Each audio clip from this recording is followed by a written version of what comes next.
think about the worst day you have ever had at work. Now imagine this. You are not allowed to quit. You're not allowed to go home. The city has a contract, and your name is on it. And every house you walk into, you know, the person inside is probably already dying. This is not a metaphor. It happened.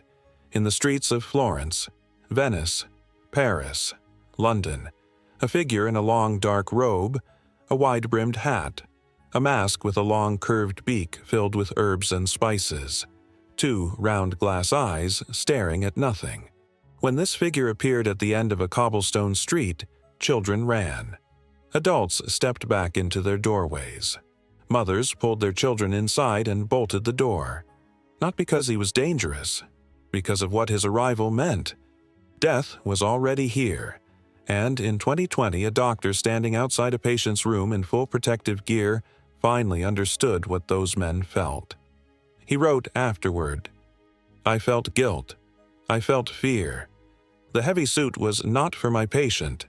It was for me. 600 years apart. But the fear was the same. The isolation was the same. The impossible choice, the same." This is the real story of the plague doctor, not the costume you see at Halloween, the actual human being who put it on, and walked in anyway. 1347. Europe. The Black Death has arrived. But who were these men? Where did they come from? And why, when every sane person was running, did they stay? The answer is uncomfortable. Most of them were not real doctors. When the Black Death swept through Europe between 1347 and 1351, it killed between 30 and 60% of the entire continent. Somewhere between 25 and 50 million people dead in 5 years. Nothing in human history had prepared anyone for this. The established doctors, the trained physicians, the university-educated men, looked at what was happening and made a rational decision. They left. They packed their belongings, fled to the countryside, and waited for it to be over. The ones who stayed were a different kind of person entirely. Some were young doctors just starting out, with nothing to lose and desperate for work. Some were barber surgeons, men who cut hair and pulled teeth and had some rough knowledge of the human body. Some were apothecaries. Some had no medical training whatsoever. They were the ones who could not afford to leave, or the ones who had nothing waiting for them elsewhere, or the ones who looked at the contract the city was offering and decided the risk was worth it, because there was a contract. Cities across Europe hired plague doctors the same way you hire a contractor today. There was a document, there were terms, there was a salary. Giovanni de Ventura signed a contract with the city of Pavia in 1479 to serve as their community plague doctor. In return, he received a monthly salary, a furnished house, local citizenship, and all living expenses paid by the city. He did not charge patients directly.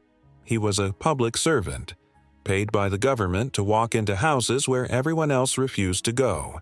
For a young doctor with no reputation and no clients, it was an opportunity. But the contract also said, "You will quarantine after every patient. You will live separately from the general population.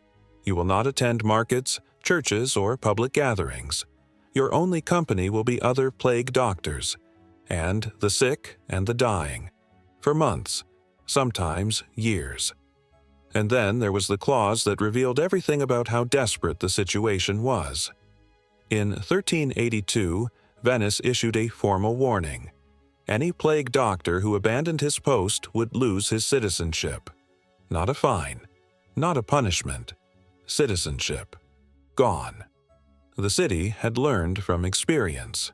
Without that threat, almost no one stayed. One plague doctor in Edinburgh served during the outbreak of 1645. He applied for his promised payment in 1661, 16 years later. Records suggest he still had not received the full amount owed to him. He had risked his life. He had lived in isolation, and the city had simply not paid him. But at least he had a contract. At least he knew what he was signing up for. The men who came before him, the ones who walked into the first outbreak with no training, no costume, and no understanding of what was killing everyone around them, had nothing but a city desperate enough to ask. That was the beginning. But over the next 2 centuries, something changed. The plague kept coming back, and slowly a system began to form. A uniform, a costume, an image so iconic that it survived long after the disease itself faded. You know the image: the long, dark robe, the wide-brimmed hat, the gloves, the boots, and, above all, the beak. Here is what most people do not know. It was not medieval. It was invented in 1619. A French court physician named Charles Delorme designed the full costume for King Louis XIII. The outer layer was goat leather, coated in wax. Beneath it, a linen blouse tied to the boots to cover every inch of skin, glass goggles to protect the eyes, and the beak, filled with herbs and spices: mint, camphor, cloves, myrrh, rose petals, laudanum. The beak was not decorative.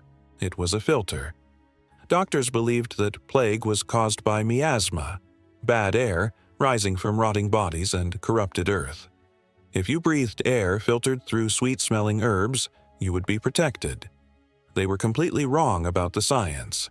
Plague is caused by bacteria carried by fleas, not by bad air. But here is the strange part.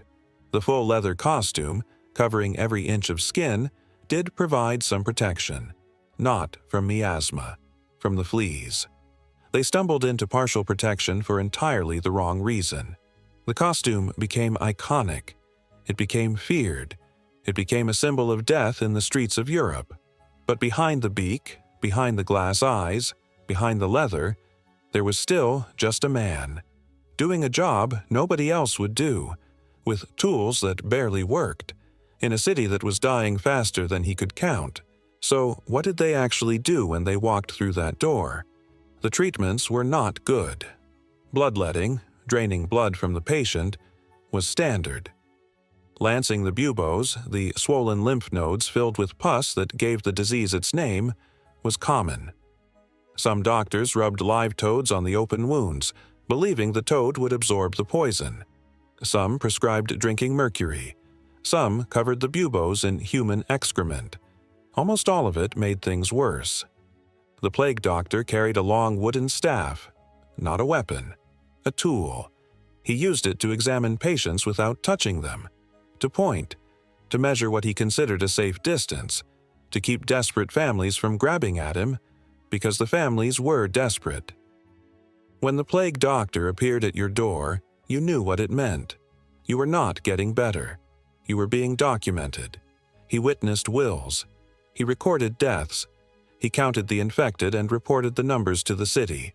He was, in many ways, less a healer and more a record keeper, walking through a dying city, writing down names, and yet some of them tried to do more. Nostradamus, yes, that Nostradamus, worked as a plague doctor in France in the 1530s. He recommended clean water, fresh air, and the removal of infected corpses. He could not explain why these things helped, but they did. His patients survived at higher rates than average. He was doing something right without understanding what it was. And that gap between what they believed and what was actually true tells you everything about what it meant to be a plague doctor. You were not equipped to win. You were equipped to show up, to be present, to be the one person in the city who did not run. Children in parts of Europe were told, "Behave, or the plague doctor will come for you." That is how feared they were. Not respected, feared.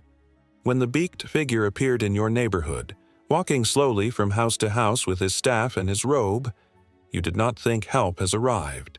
You thought it has come here too. Some plague doctors leaned into this. They charged extra for treatments they knew did not work. They took money from the dying for false cures. They were, in some accounts, opportunists wearing the costume of healers, but others simply did their job. They stayed when others ran. They sat with patients when sitting with them meant risking everything. They wrote down names when no one else was keeping count. An Irish doctor named Niall O'Glacain earned deep respect across Spain, France, and Italy for his bravery. He traveled from city to city, treating patients wherever the plague appeared, writing detailed accounts of what he saw. He survived. Not everyone did. Of those 18 plague doctors in Venice in 1348, 5 died from the disease they were trying to cure.